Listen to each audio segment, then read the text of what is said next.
Hello, I'm Cass. Welcome back to my channel. Now, I haven't done a wrap-up in quite some time, but I thought that I would like to bring them back, but I'm not sure. So I thought, trial by fire. Why don't I just do it? And if y'all missed it, I'll bring them back. If I hate doing them, I won't do it ever again. So we'll see. I read 9 books in March, and while quite a few of them were rereads, I'm finally back in the zone of being excited to pick up new books. For a while in January and February, I was in flight attendant training, so I reread quite a lot of books at the beginning of the year because I needed something that was so low energy that I didn't really need to focus too hard on and could just turn my brain off at the end of the day and read.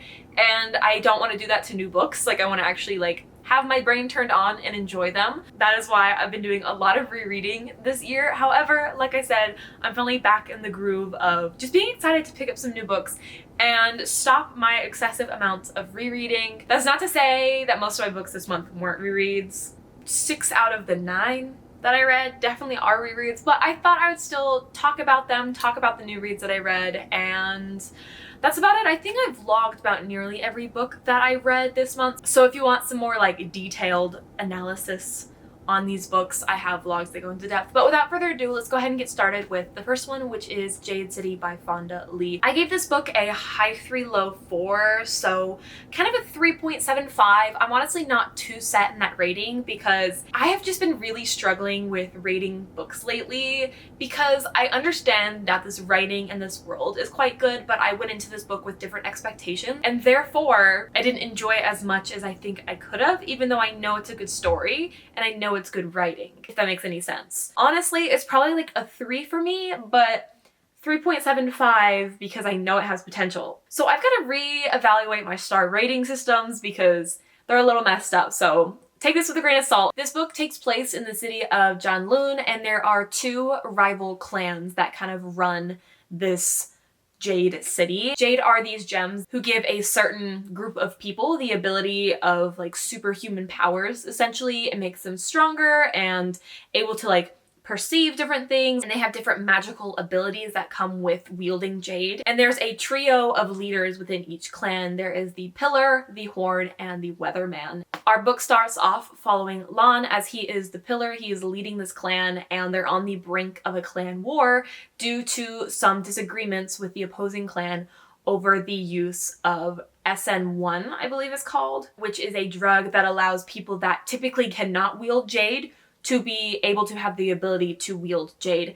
However, it is noted that the people that cannot wield Jade, they get crazy if they come in contact with Jade. They get what's called the itch, meaning the desire to reclaim Jade. If they actually do manage to wield it, they just go insane, and things don't end well when that happens. So that's kind of what kicks off the clan war, but a lot more happens. There's a lot more twists and turns in this book. Fonda Lee definitely kept me on my toes with the main characters. There were a lot of side characters in the beginning that I didn't think would be an important aspect to this story that ended up being quite valuable later in the book. However, it starts off with an action scene. We have these 2 teenagers trying to steal Jade from someone, and there's this whole bar fight. I was like, oh my gosh, this is giving me such gangster vibes. We're gonna get some really cool fight scenes and it's gonna be a lot of action with some politics. However, my expectations were kind of flipped on its head by the end because we got a lot more politics and a lot less action, which typically I love books that are super political. I love just the sneaky aspects of politics in fantasy books and how they handle things because there's so much more stakes in fantasy books with politics, who to kill, who to trust, backstabbing, all of that. Because of how much political discussions they had about truces and agreements and yada yada yada, there was a lot of just conversations and a lot less action in this book. One of y'all actually messaged me on Instagram and said that the rest of the series is just highly political and there's not that much action going forward. So that's definitely good to know. But with the setup of this book, I was expecting constant fighting. Well, we did get some good fight scenes. We've got some good deaths in this book. There was nothing that really kept me super invested. I had to really drag my feet to actually finish this book. I am intrigued enough to continue on this series. That's kind of why my 3-star rating is more like a 3.75, because I feel like if it was like a proper 3, I wouldn't want to continue on the series. So I'm not really sure what that's about, but I did like the characters. I'm just not overly invested in any of them. My favorite character is actually one of the side characters, and he had some really good scenes near like the middle end-ish, but then like the very end, I'm just confused about like the direction his character arc is taking, but I'm excited for them to expand upon it in the next book. I'm not sure when I will continue the series. It's definitely one that I want to, just not immediately. That's my little thoughts on Jade City. I didn't hate it. I feel like in my vlog, I spoke quite negatively about it. There were some good aspects of this book, but just because it was so slow, it was really hard to stay invested in the story. The next book I want to speak about is ASAP by Axie-O. This is her second installment in this like K-pop romance series, but not really a series because it follows a different set of characters, but we get to see the characters from the first book in the second book, so sort of a series, sort of not. I had so much fun with this book. If you're looking for K-pop romance, honestly, I think that Axie-O handles it the best. I've read quite a few, some good, some not so good, and I think Axie-O is definitely my favorite in terms of how she executes her K-pop romance, where it's cheesy enough to be cute, but not too cheesy to where you're rolling your eyes constantly. It's a very casual YA romance. Nothing too groundbreaking, but if you go in with your expectations low, just expecting to have a fun time, I think you'll enjoy it. There are definitely things in this book that people critique and aren't a big fan of, especially when compared to XOXO. Personally, I don't remember much about XOXO to compare the two against each other. I did read XOXO a couple years back at this point. While I did have plans to reread it, those plans did fall to the wayside. So I really enjoyed this. It follows Somi and Nathaniel is an already debuted K-pop idol in this very popular group, but he's kind of a troublemaker, kind of a rebel, so he's always teetering on the edge of like getting in trouble and making some questionable decisions. And Somi is a K-pop trainee, meaning that she hasn't officially debuted in a group yet. However, that opportunity finally is presented to her, but she realizes that maybe this isn't exactly what I want to do anymore. And there's a big scandal that's caused and a little bit of an agreement that's made with her mother because her mom is the owner of one of these K-pop companies. So it's kind of expected that her daughter would go ahead and become a debuted idol because she's been a trainee for so long, like there's stakes in the company, that sort of thing. There's a lot more, I want to say like political things that go on in this book in terms of like the business aspects of these companies, and I thought that was really interesting. But that is something that most people actually critiqued when it came to this book, is they felt like there was so much going on that it was confusing. For me personally, I didn't find it too confusing, too jarring. I think there were a lot of things going on, but it kind of led to the chaotic nature and Somi just having a hard time finding what she wants to do with her life and who she is, and whether or not she wanted to actually like pursue a relationship with Nathaniel, whom she had dated in the past, and there were some reasons about why they broke up. So it's a bit of a second chance romance, and it was just so fun and so cute. I really did love the characters in this book. Somi having an identity crisis was like so relatable, honestly. Like I remember when I was her age having that identity crisis as well. I thought it was fun. I thought it was cute. Not like a new favorite, although I did give it 5 stars just because the enjoyment levels were so high. Definitely if you read XOXO, give this a shot. However, don't go into it thinking it's going to be as good as XOXO. I enjoyed them both equally, to be honest, so I just don't remember much about XOXO. They're both adorable though, so if you like K-pop, if you like K-dramas, I would definitely recommend ASAP. Keeping in the theme of romance, the other 4 romance books I read this month were the entire Well Met series. Now, this was not supposed to happen. I read Well Met in my like St. Patty's Day themed vlog. It was so fun. And then I proceeded to read the next 3 days, 1 book per day. And that's kind of it. Well Met is a romance series that takes place at a Renaissance festival. If you don't know, I love me a good Renaissance festival. So you put a romance at the Ren Fair, I am absolutely sold. Now, while this is a series, they do follow different characters, but you get to see interactions with certain characters early on, interactions later on. It's just a delight. It feels like a massive crossover, and everyone getting their little love story is just, it warms my heart so much. So we kick off the series with Well Met. The book starts off following Emily, who moves to this small, tiny town in Maryland. The tiny town vibes are immaculate, by the way. So if you're a fan of small town romances, like, this might get you. This series might actually get you. It's so good. Anyways, we're following Emily. Her sister April was recently in a car crash, so Emily moves to become kind of a caretaker for her and also help with April's daughter, Caitlin. So Caitlin wants to volunteer at the Renaissance Festival, and because April is kind of down and out, she can't really do anything because her leg's shattered. Emily steps up and ends up getting roped into volunteering at this Renaissance Festival for Caitlin is able to do it. Then enter Simon, who I like to describe as having a stick so far up his ass in the beginning of this book that you'll want to put it down. You just have to push through his insufferable personality to learn a little bit of his backstory. And then the romance, y'all. The romance is so good. They're honestly one of my favorite romance series. They're honestly one of my favorite, like, relationships in the Renaissance series, but this isn't like my favorite book. But Emily and Simon are so cute, and getting to see kind of their different like personas that they put on at the Renaissance Festival and how they gradually start to realize that like, oh, they do like each other, and oh, Simon's not as insufferable as he's made out to be, even though he really is that insufferable in the beginning. And it was not a good time the first time I read it, but this was my third reread.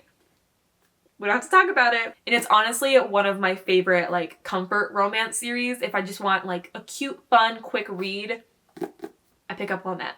Which typically leads to me reading the rest of the series, which is exactly what happens. So we have a book that I'm holding backwards. We have Well Played, which is the next book, and this follows Emily's friend Stacy and a character whose name I shall not reveal because the plot in this book is a little questionable. I don't really like how Stacy and her love interest story starts out. In fact, this is my least favorite book in the Ren Fair series. However, I can excuse it because in later books, when we get to see Stacy and her love interest interact, it melts my little heart. Not my favorite. I don't really like giving a synopsis for this book, even though the synopsis spoils the entire like reveal in this book, so I'm not going to speak too long on that. But then we have Well Matched, which is my personal favorite. This follows Emily's sister April. Y'all, fake dating is my favorite trope, okay? I love me some good fake dating. I think I love fake dating more than I love enemies to lovers. And I do love me enemies to lovers, okay? But fake dating, it gets me every single time, no matter what. And in this book, they are like renovating a house together. April's very closed off, very guarded because of things that happened in her past and how her ex treated her. So she's very hesitant to enter any relationship. And she's ready to move out of this small town. She's about had it with Willow Creek, which is the cutest fucking name for a small town. Like, are you kidding me? But enter Mitch, and the heart she built up around her heart slowly starts to crumble. Oh, the third act breakup just about got me in this book.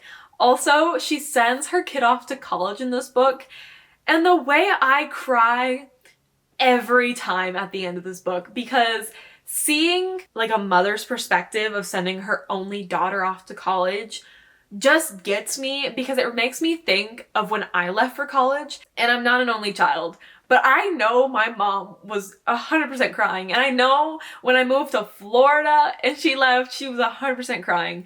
And it just makes me think of my mom and like how lucky I am to have someone so amazing in my life. Like, honestly, she is my favorite person in the world. And just seeing a good mother-daughter relationship represented in books gets me every time, and I'm such a fucking crybaby, literally like sobbing my eyes out of the last 30 pages of this book. It's not even funny. It made me want to become a homeowner and have like a boyfriend to renovate the house with. Like, who wouldn't love a small cozy little house in Willow Creek? Honestly, I would.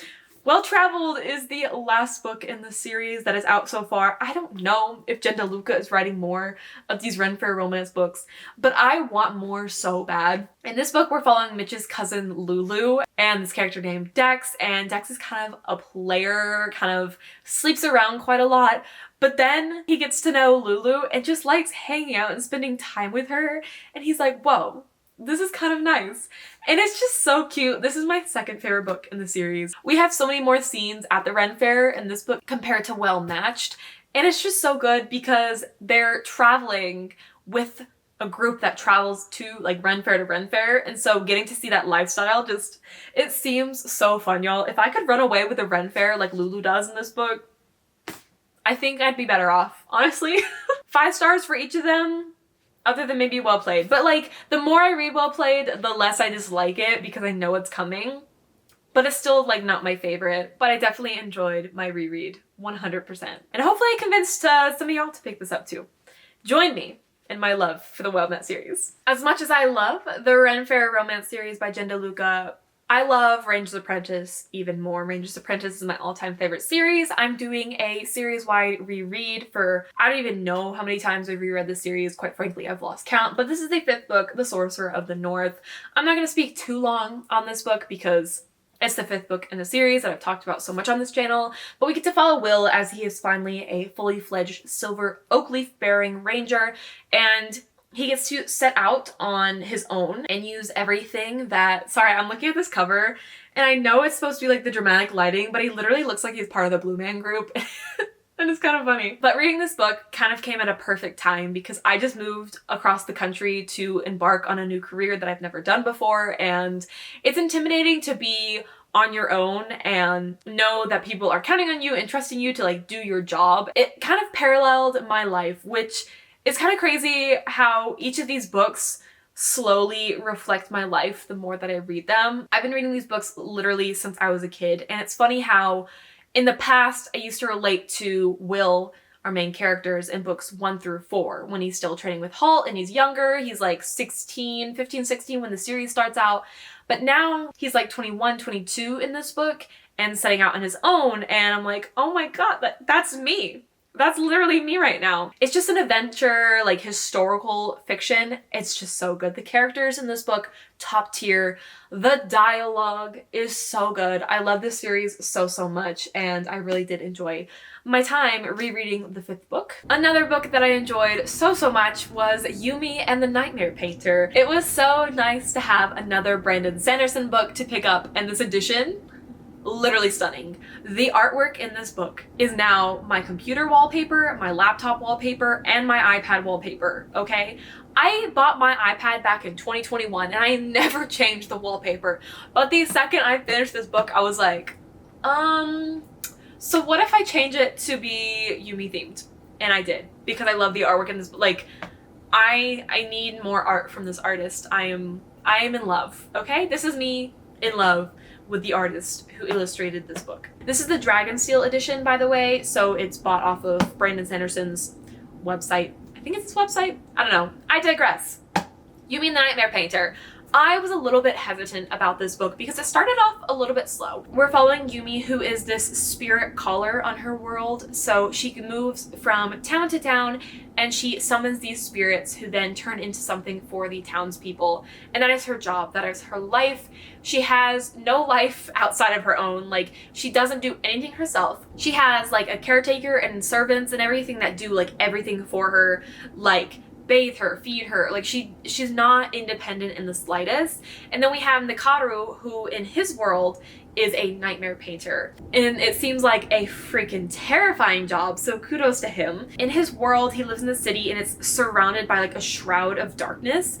And these nightmare monsters can just like ooze into the city and try to attack people while they're sleeping and basically like give them nightmares. And as a nightmare painter, he's tasked with turning this nightmare into something that cannot harm people. Like, the concept is so cool. Brandon Sanderson never misses with his magic systems, and this book was no exception.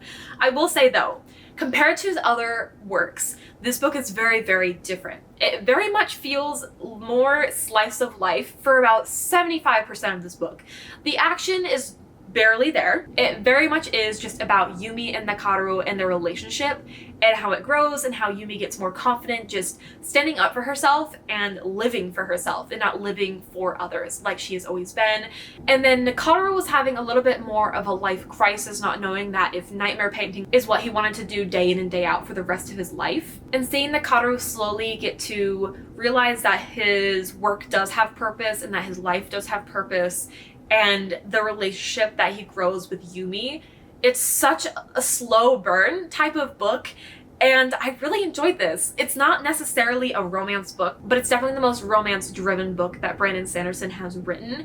And while the first 75% is literally just the relationship and very slice of life inspired, the ending and the action and the build-up and the payoff is so freaking worth it. So if you're a fan of like cozy fantasies, but also you love a good action fantasy, it's both of these things. The reveals are literally insane. The plot twists, it got all the stars, y'all. I gave it all of the stars. I loved it so, so much. Brandon Sanderson also just has some bangers in here in terms of lines that are just spectacular, and being an artist myself and seeing Nakaru basically have artist block, artist burnout is something that I could relate to so hard. As a creative, I felt it, okay? I felt it, and I loved these characters so much. This does have quite a bit of Easter eggs for the Cosmere. Now, I haven't read Stormlight Archives yet, and I feel like a lot of the Easter eggs were relating to that series.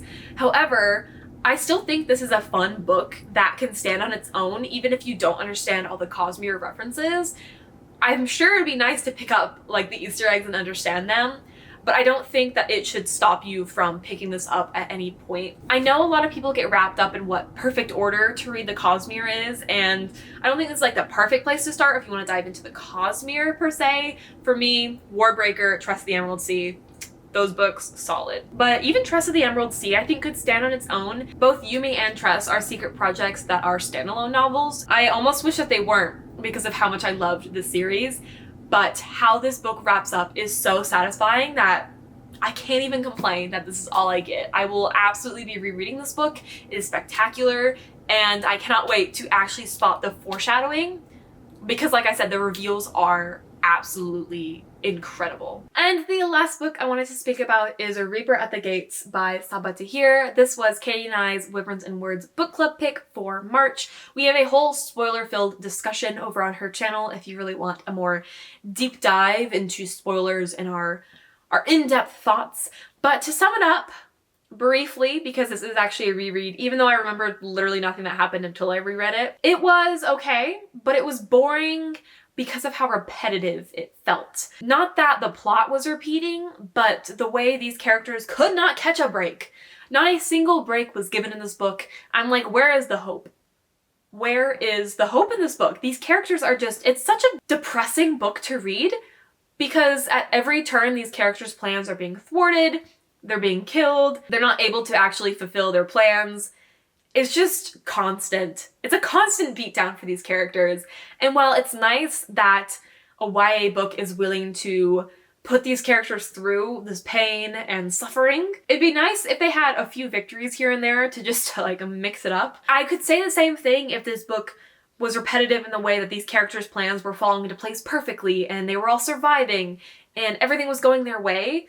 But because it was like the polar opposite end of that, I still have a little bit of a complaint with it. This was probably my least favorite book in the series so far. I did give it a 3.5, but it still is a solid series that I would absolutely recommend to someone who wants a YA series that's a little bit more towards NA, but not quite wanting to dive into a high fantasy, adult fantasy series. So brief thoughts because I feel like I've spoken about this book so much. So these are the 9 books I managed to read in March. Let me know what y'all were up to in terms of your reading in March, and let me know if you actually enjoy wrap-ups. I'm never too sure about them, especially because a lot of these were rereads and a lot of them I did also vlog about, so if it's too repetitive, I'll stop them. But I actually kind of enjoyed filming this wrap-up. I think in the past I just never really did, but maybe it's just been so long that I suddenly love filming wrap-ups again. Who knows? Not me. But thank y'all so much for watching all the way to the end of this video. Thank you to my lovely Patreons. That's right, ladies and gents. My Patreon has made its grand return, and I'm just so excited and so happy to finally have brought it back. So thank you all for your support, and I really do hope to see you in my next one. Toodles!